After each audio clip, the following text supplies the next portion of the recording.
জয়নগরের বকুলতলা থানার হানারবাটিতে বাড়ির মধ্যে বোমা বাঁধতে গিয়ে বিস্ফোরণের ঘটনায় আটক করা হয়েছে বিস্ফোরণে আহত মহিলা মনসুরা শেখকে। এ বিষয়ে আমরা বিস্তারিত জানবো। এই মুহূর্তে আমার সঙ্গে টেলিফোন লাইনে রয়েছেন আমাদের প্রতিনিধি গোপাল শীল।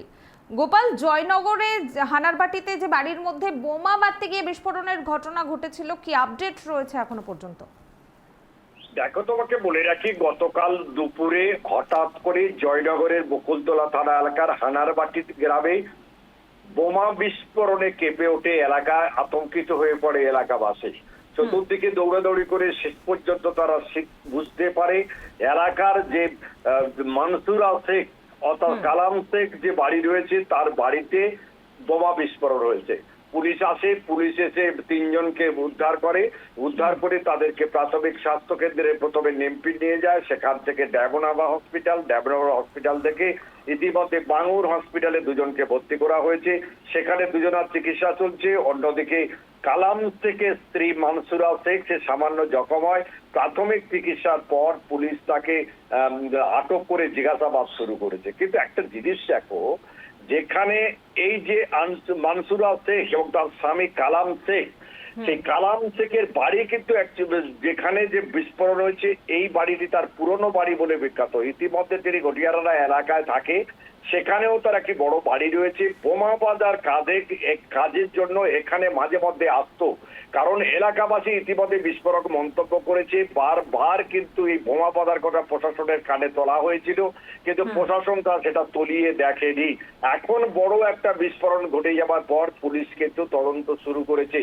যাই হোক না কেন, কি কারণে বোমা বাঁধা হচ্ছিল, বোমা ইতিপূর্বে যে বাঁধা হচ্ছিল এলাকাবাসী বলছে সেগুলো কোথায় নিয়ে যাওয়া হতো, কোথায় সাপ্লাই হতো, নিয়ন্ত্রণ ব্যবসার খাতিরে করা হতো নাকি নিজের ব্যক্তিগত কারণে কোনো দুষ্কর্ম করার জন্য করা হতো, সেটা পুলিশ তদন্ত শুরু করেছে। তবে এখনো পর্যন্ত গ্রেপ্তার কাউকে দেখানো হয়নি।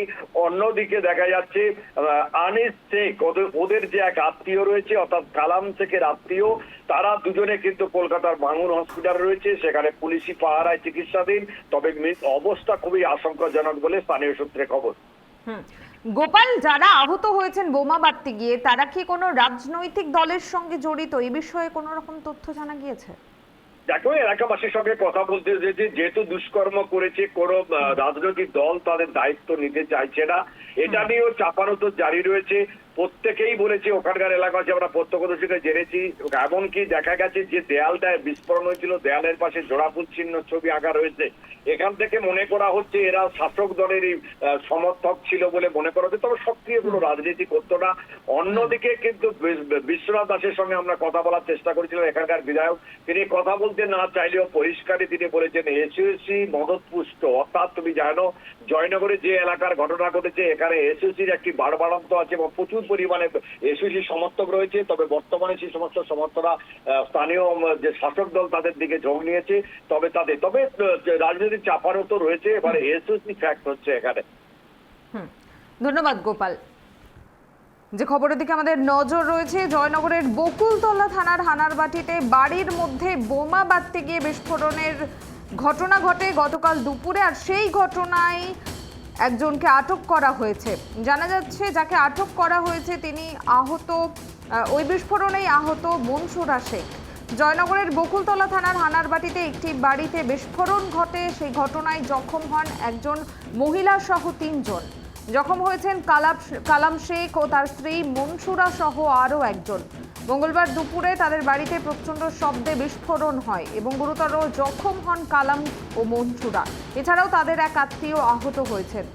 স্থানীয়রা অভিযোগ করছেন গোপনে বোমা বাঁধতে গিয়ে এই বিস্ফোরণটি ঘটেছে। ঘটনায় এলাকায় ব্যাপক চাঞ্চল্য।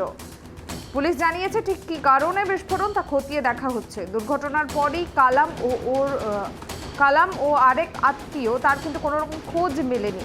অন্যদিকে জখম মনসুরাকে আটক করেছে পুলিশ।